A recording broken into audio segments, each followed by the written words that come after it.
Alright, we've got a ship capable of light speed. We can go anywhere in the galaxy. Where are we headed? How about Tatooine? Again? We've already been there twice this season. Is it that thing with you and sand again? Well, yeah. It's coarse, rough, irritating. You know the rest.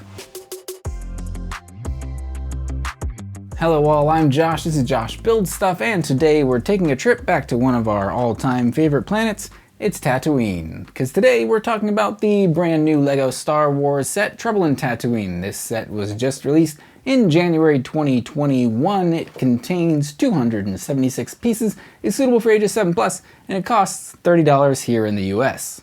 Contained within this set are a couple of new elements. We get a speeder bike upon which the Mandalorian can ride. We get a new little hut build where the sand people can live. Well, I guess we can't call them sand people anymore. It's 2021 after all, where the Tusken Raiders can live. And we get a catapult, which only makes sense if you've seen episode 1 of season 2 of The Mandalorian. I'll try to avoid major spoilers for The Mandalorian in the off chance that you're watching this video or have interest in this LEGO set, even if you haven't seen The Mandalorian season 2, but I would highly encourage you to watch that. Everything in this set and this entire set basically takes place on Tatooine, which is spoiler, I guess, which is featured in The Mandalorian Season 2, Episode 1. So that's entirely what this set is based on. Perhaps the most important element that we get in this set is the Mandalorian, but unlike in other sets, he is now wearing his full Beskar armor as is featured in Season 2. We get Baby Yoda in this set, and this is the cheapest set right now that contains Baby Yoda, the others being the Razor Crest and the big Baby Yoda buildable figure. He's up there on my shelves.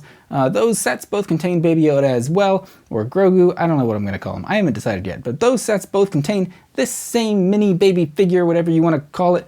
But this set is the cheapest way that you can get that tiny figure. So let's take a closer look at the features of this set. We'll compare this full Beskar Mandalorian to the previous versions that we've got, and I'll give you my likes and dislikes about this set in general. All of that after the build. The build for this set was short and sweet, if not a little disjointed, because you're building really 3 different elements, and so they're all pretty much made up of a bunch of tiny pieces, and so there's not one big cohesive build in this set, rather you're making 3 separate mini builds, I'll call them.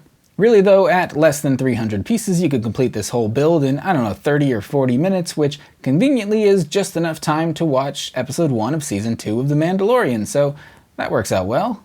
Alright, let's talk about the 3 different pieces of this build, the first being a little Tusken Raider hut. Honestly, it's nothing to write home about. You know, it passes as a hut, but I think passable is about all it is. There's nothing special about it, and so there's no point in wasting more time talking about it now. Next, the Mandalorian's little speeder bike here. It's cool, it's alright looking, the color scheme's pretty cool, it looks rugged and kind of thrown together, which I guess reflects how it looked in this episode of the show. Most importantly, there's a spot on the back of this speeder bike to stick the little pouch where you can stash Baby Yoda. I don't think stash is the best word. Where you can safely store Baby Yoda. I guess you don't store him either.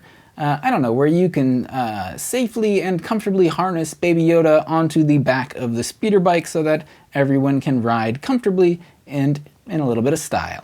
This little speeder bike is fine. We've gotten a bunch of different speeders over the years. I like that this one has a spot where you can store Mandalorian's rifle and his pistol, if we can even call it that, on the sides of the speeder bike when they're not in use. Honestly, what would have been nice to see here would be that second speeder bike that we saw in this same episode, the one that the Marshal rode alongside the Mandalorian, which it looked like it was built out of the engine of what was most likely a pod racer, and we've obviously seen a bunch of LEGO pod racers done in the past, and we even got a new one. I think it was in 2019, celebrating 20 years of LEGO Star Wars. We got a new version of Anakin's pod racer, and so they could have taken an engine from that and made a speeder bike out of it. That would have been cool to see something new in this set.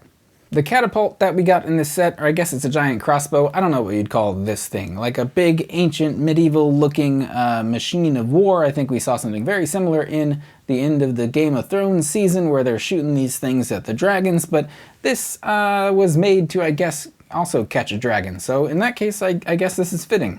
But I compared this LEGO version to its inspiration from this episode of The Mandalorian, and I think LEGO designers did a pretty good job. It looks about like it did in the show and has at least the general look and feel to be a close enough match. Really, the only problem I have with this piece is that there are a whole bunch of pieces and elements and things here to decorate and I guess hide a single spring-loaded shooter here in the middle. But in the end, it's still just sitting right on top of the whole thing. And so this whole build could really just be this single spring shooter. The rest of that is basically pointless. Ballista is what these things are actually called. I looked something up for once. I still might just call it a giant crossbow thing. No matter what you call it, it didn't actually do a very good job of stopping the crate dragon, but I guess it looked pretty cool in that episode. So let's talk about the most important element of this set. Besides the Beskar, besides the speeder, besides anything else in this set, what we get is a baby carrier, and it can not only fit onto the back of the speeder bike, it can fit on a conventional minifigure, and that means that we finally have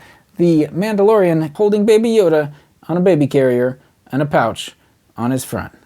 Now with this new minifigure, what we do get is new Beskar armor. What we don't get still is a headpiece for the Mandalorian, which made sense the first couple of times that we got this minifigure, but at this point we've seen this dude's face like a bunch of times across multiple seasons. I guess that's kind of a spoiler, but like we know the actor who plays him, we know what the Mandalorian's face looks like, and so at this point just give us a headpiece that we can stick under the Mandalorian's helmet.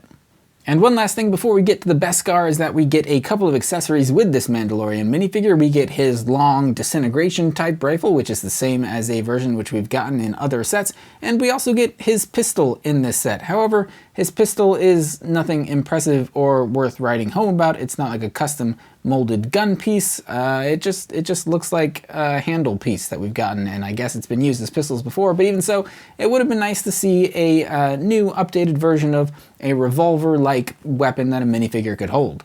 But besides blasters and babies, our Mandalorian here has basically all new armor, and it's basically an entirely new minifigure compared to the one we've gotten in the past. The weirdest part is that his helmet is also a lighter color. In the old version it was like a dark stone gray kind of look, and now it's a much lighter silver gray. My assumption here is that the LEGO designers lightened up the helmet in order to better match the armor pieces on his torso and legs, and honestly I think this color of the helmet matches that in the show a little more closely. On this new version of the Mandalorian, the torso piece and the leg pieces are both brand new. Unlike the old version of the Mandalorian, we now have arm printing, which is showing up on more and more minifigures lately, and personally, I'm all for it. We even get the little mudhorn insignia on the Mandalorian's right shoulder, which honestly, that's one of the first things I looked for on this new figure. I kind of dig the fact that on the armor, the majority of the pieces that weren't armor related stayed the same. The belt and I guess the bandolier going across the Mandalorian's chest,